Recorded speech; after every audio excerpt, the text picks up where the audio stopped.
आणि अर्थातच सांगितल्याप्रमाणे आता काही सविस्तर घडामोडी जाणून घेऊया। जातोय आपण थेट अमरावतीमध्ये।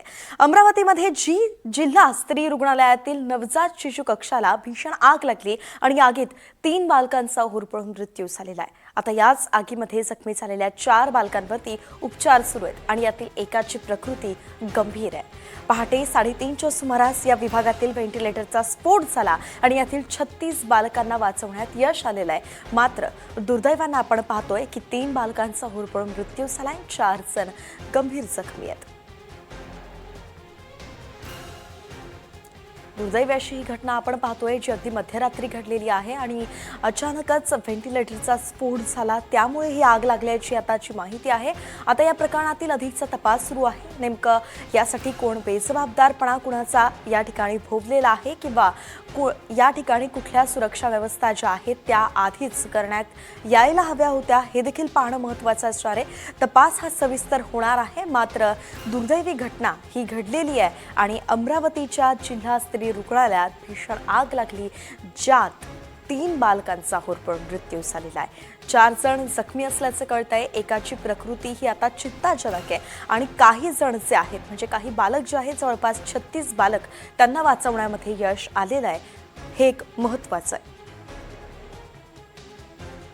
खरं तर अशा वारंवार घटना घडत असतात। अतिदक्षता विभागामध्ये व्हेंटिलेटर असतात आणि त्याची गरज जी असते ती पडत असते, मात्र त्याची वेळोवेळी तपासणी होणंही गरजेचं आहे। अशा पद्धतीनं जर व्हेंटिलेटरचा स्फोट झालेला आहे तर त्याची काय नेमकं कारणं आहेत, काही तांत्रिक बिघाड झालेला होता का, मग अशा पद्धतीनं व्हेंटिलेटरची याआधी तपासणी झालेली आहे का, वेळोवेळी ती तपासणी पूर्ण होणं गरजेचं आहे का, हे व्हेंटिलेटर जुनं आहे का, असे अनेक प्रश्न आहेत ते उपस्थित होत आहेत आणि त्यामुळे हे पाहणं महत्त्वाचं आहे की हा स्फोट नेमका का झालेला आहे, त्याचं कारण नेमकं काय होतं आणि याला जबाबदार नेमकं कोण आहे, कोण या सगळ्या विभागाची ज्याच्यावरती जबाबदारी आहे आणि या सगळ्या यांत्रिक गोष्टी आहे ते तपासण्याची वेळोवेळी तपासण्याची जबाबदारी आहे, हे सगळं पाहणं आता गरजेचं आहे।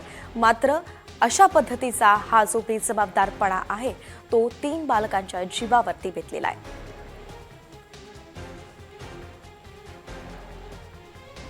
आपल्यासोबत आमदार रवी राणा जोडले गेले आहेत। रवीजी, ही दुर्दैवी घटना आपण पाहिलीच असणार आहे, काय वाटतं नेमकं कोण जबाबदार याला?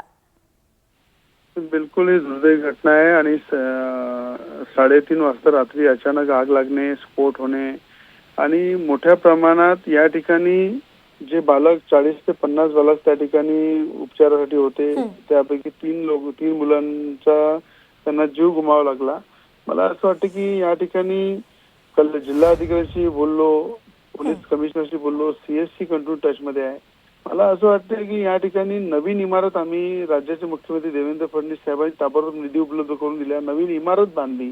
जी भंडाराला घटना झाली होती त्या आधारावर अमरावतीला सुद्धा 3-4 वर्षाआधी अशाच प्रकारे जुन्या इमारतीमध्ये घटना झाली, त्याच्यामध्ये कुठली दुर्घटना नाही झाली, पण आम्हाला त्यावरून शिकायला मिळालं की नवीन इमारत नसल्यामुळं, तिथे फायर ब्रिगेड नसल्यामुळं, इलेक्ट्रिकचे वायर जुने झाले होते, म्हणून आम्ही नवीन इमारत बांधून त्या ठिकाणी सगळी या ठिकाणी आयसीयू तयार केल्यानंतर स्वतः पालकमंत्री बावनकुळे साहेब 10 दिवसांनी तिचा आढावा घेतात। नवनीत राणा खासदार असताना हा निधी उपलब्ध करून दिला, तिथे इमारत बांधली, सगळ्या व्यवस्था करून दिल्या।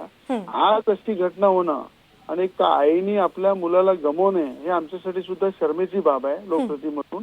आणि मी सुद्धा आज जिल्हा अधिकारी आणि सीएस आणि पोलीस कमिशनरला निर्देश दिलेले आहे की ताबडतोब त्याची इन्क्वायरी करा आणि जे बेजबाबदार लोक आहे, ज्यांनी या ठिकाणी दुर्लक्ष केलं, बेजबाबदारी केली, त्यांच्यावर कारवाई झालीच पाहिजे। पण 40 ते 50 बालक त्या ठिकाणी असताना त्या ठिकाणी अनेक बालकांना हलवण्यासाठी ज्यांनी प्रयत्न केला, त्यांचा जीव वाचवला, त्यांचं मी या ठिकाणी कौतुक करील की या ठिकाणी अचानक आग लागल्यामुळं अनेक बालकांचा जीव त्यांनी वाचवला आणि या ठिकाणी ही घटना पुन्हा होऊ नये महाराष्ट्रामध्ये, यासाठी राज्याचे आरोग्यमंत्री यांच्याशी सुद्धा मी बोललो आता, त्याचप्रमाणे मुख्यमंत्र्यांशी सुद्धा आता बोलणार आहे की अशा प्रकारे महाराष्ट्राचं सगळंच ऑडिट करा आणि या ठिकाणी जिथे जिथे अव्यवस्था आहे, जिथे अडचणी आहे, त्या आरोग्याच्या प्रायोरिटीने पूर्ण केल्या पाहिजे।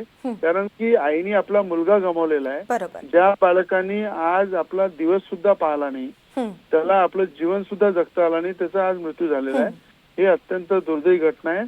आणि या ठिकाणी निश्चितच मी स्वतः आधी पण लक्ष देतो, आताही लक्ष देऊ, त्याच्यात काही प्रॉब्लेम नाही, पण आज ज्यांनी त्या ठिकाणी व्यवस्थेमध्ये उपस्थित होते त्यांनी कशी लापरवाही केली, कुठे लापरवाही केली याची इन्क्वायरी होईल आणि त्याच्यावर कारवाई होईल.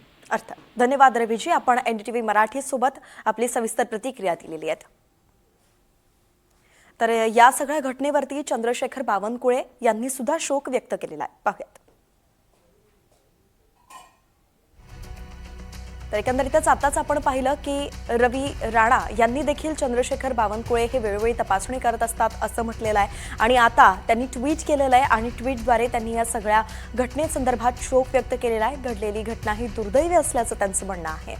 यावरती प्रतिक्रिया आता यायला लागलेल्या आहेत आणि अशामध्ये आपण पाहतोय की वेळोवेळी लक्ष दिलं जातं, तपासणी होत असते, तरी देखील या घटना घडतायत. आपण ट्विट पाहतोय जे चंद्रशेखर बावनकुळे यांनी केलेलं आहे. अमरावतीमधील आजच्या दुर्घटनेमुळे मी खूप दुःखीत झालो आहे, माझं मन हेलावून गेलेलं आहे, अशा पद्धतीची त्यांची ट्विटची सुरुवात आपण पाहतोय.